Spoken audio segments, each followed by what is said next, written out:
I like CRKT. I love kin onion, and I really love machetes. So this should be a slam dunk, right? Let's see how this goes.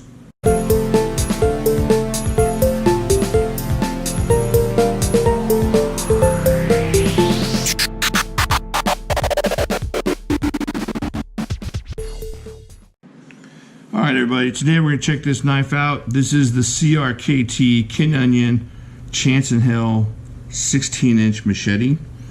This was provided to me by Grindworx.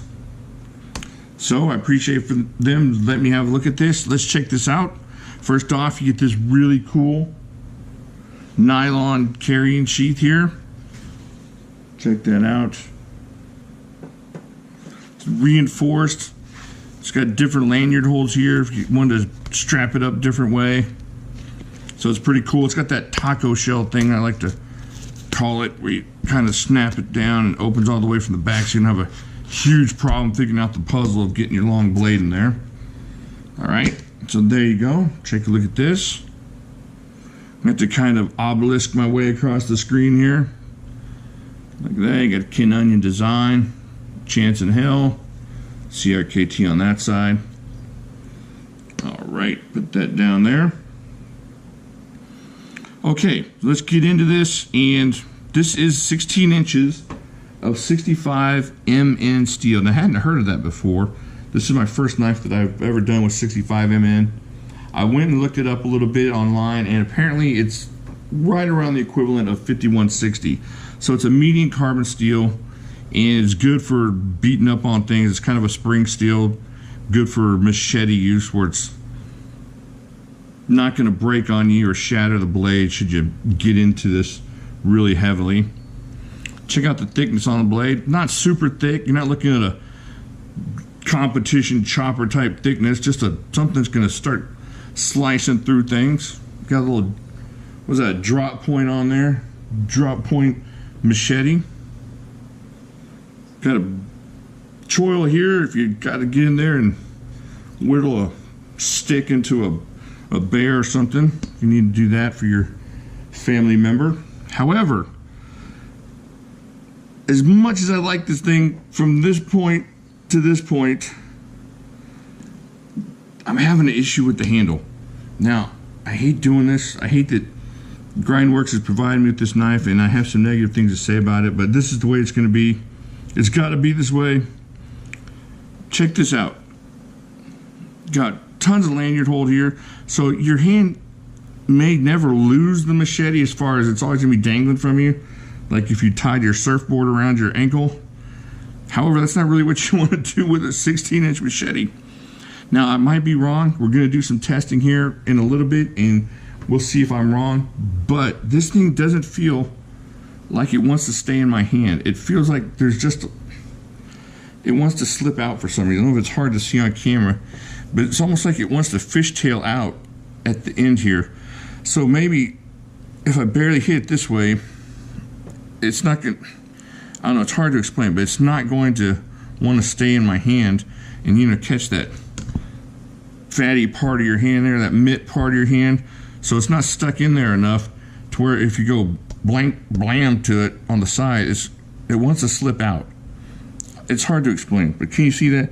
Here, I'm going to do some sideways pressure and try to hold on to it, if you can see that. Now watch. See this? It doesn't want to, I'm fighting against it like that. Now, I guess I should have brought some other machetes here. Let me see. I got a little something here. We'll check this one out, and I'll show you what I'm talking about as far as holding on to it. This isn't a machete, but it is a really fairly big fixed blade here. I haven't done a review on it, so this might turn out badly. Check this out. This is the steel wheel. Now, this is obviously a little smaller blade, a much smaller blade, but look at the handle.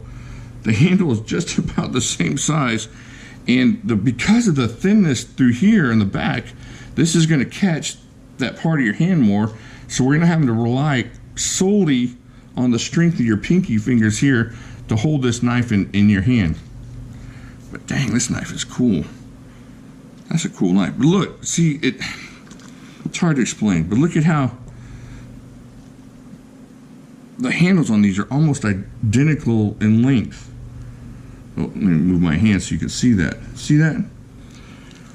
But because of the thinness, I guess, and the way this one's made, you're getting a much better feel on the back end. Now this thing, if it tapered up like this, so you got a good grip here, and this is catching this part of your hand, working against your thumb, and then this part was working more against that fatty part of your hand there, it would hold in better. And that's what I'm thinking is going to happen with this.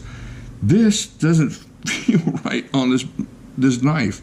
And I have pretty strong hands, and this feels like it wants to go away from me. Just sitting here shaking it like this, I feel like it wants to slip out of my hand. Now, I thought, well, maybe it's because, you know, I do have some chunky fingers. However, I asked my 13-year-old son, who's got much smaller hands than me, to hold on to this.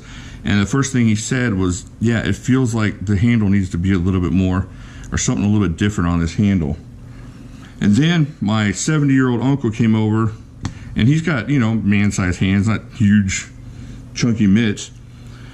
And first he saw this thing and he said, man, that's a beautiful machete. The thing's awesome. And he picked it up, and I asked him what he thought about the handle, and he said, yeah, it feels like it's a little bit awkward. So I don't know what it is. Well, I mean, I know what it is, but look, right here, if you did this feels perfect. This feels perfect for the weight, for the balance on this thing. Now this thing, you can't obviously use this for chopping at this position, because then you'll be one digit down for the rest of your life. So what I'm going to do, go over the rest of this. You have this molded or double injected molded handle, and it feels like it would be really nice and slip resistant. It's got some cool texturing there, rubberized texturing. It's got all these lanyard holes, so if you just wanted to strap it different ways to your hand, you have all these different options. But it's hard to explain. But right here, it feels like I could go all day with this. This feels like, first off, it wants to slip out of my hand. I can feel it slipping out a little bit. Man, I hate doing this because I really like Kin Onion. I like machetes. I hope I'm wrong when I take this into the testing room and start chopping into the testing tray. So, as far as right now, we're going to take it in there, check it out, and make some determinations. And what I might do is I might even get my hand a little bit wet just to see how secure. But see right there, I can feel it working. I'm having to put extra pressure on that back part of my hand to keep it from, I don't know. It feels like it just feels awkward. All right, so enough of that. Enough of the negative stuff. It's cool to look at, but we're gonna find out how useful it is right now. You know I don't like doing bad reviews, but we're gonna check it out. Maybe there's salvation at the end. We'll check it out. All right, everybody. So sorry for the weird angle. Right in the middle of shooting this, my tripod decided to give up the ghost, biblical style. All right, so what I'm gonna do, I'm going to take this thing out, and I'm just going to whack this thing. I'm not going to try and do anything accurate or anything. I'm just going to try and get this thing to fly out of my hands or loosen up or whatever. So let's see how this goes. All right. Now, there's a lot of momentum built up with this handle. So when you're coming in like so, you're just getting deep in there. The thing is, it's building up a hot spot on the back of your hand there from trying to hold that thing in your hand. It's wanting to, see, just going barely sideways makes you want to slip out of your hand. Okay, so after some short testing there, I totally mangled my tray, so I'm gonna have to sneak another one in there when the wife isn't watching. Now, the deal is you're going to develop some hot spots back there. Now I realize this isn't meant for chopping into trees or chopping down bigger trees or whatnot, and it's more kind of a brush type of feeling to it.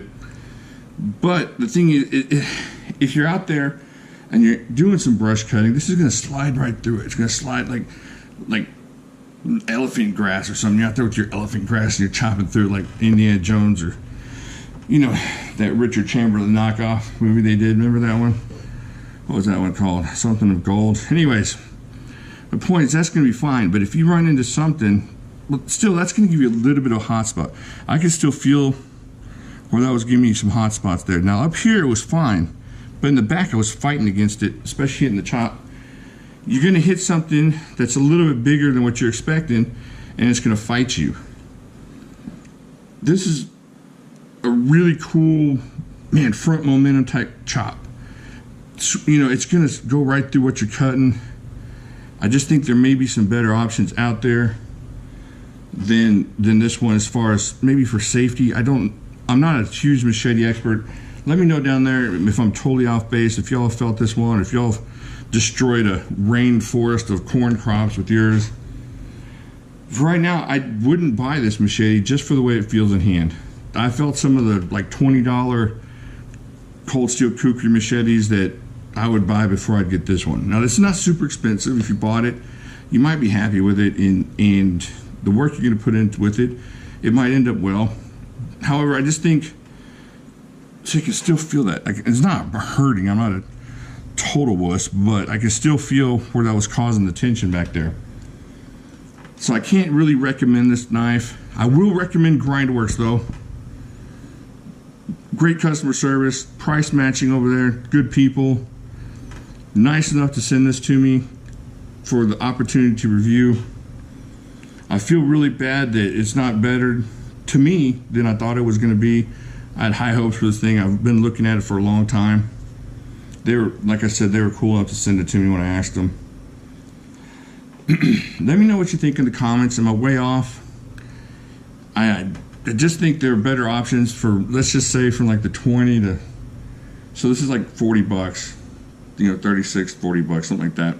So like in the 20 to, I don't know, $50 range, $60 range, there are different options, and we'll look at some later. I have a couple here that might be a better deal as far as usability. It looks cool. My son came out and said, "Dad, that's a movie sword," and just, but even when you picked it up, he didn't like the handle.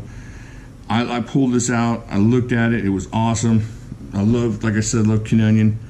I have one of his really expensive shoe knives. I have some different CRKTs that he's done. I'd love to get one of his customs. I don't have a problem with CRKT. I like some of their, I like a lot of their stuff. I love some of their stuff. I like a lot of it. This is not the machete that I would buy if I had 40 bucks in my pocket, and knowing what I know now. But I might be wrong. Let me know in the comments. Say, hey, Jimislash, you've lost your mind. All I do all day is slice through the jungle for Dr. Jones, and you should have a boulder dropped on your head. I can deal with that. I understand. All right, I think that's it. Thank you again, Grindworx. Get over there, check them out. If you want to, tell them I sent you. I'm not getting any money or anything, but you know, maybe they'll send me another knife if they know that I'm sending people over there. All right, I think that's it. I appreciate it, and I'll talk to you later.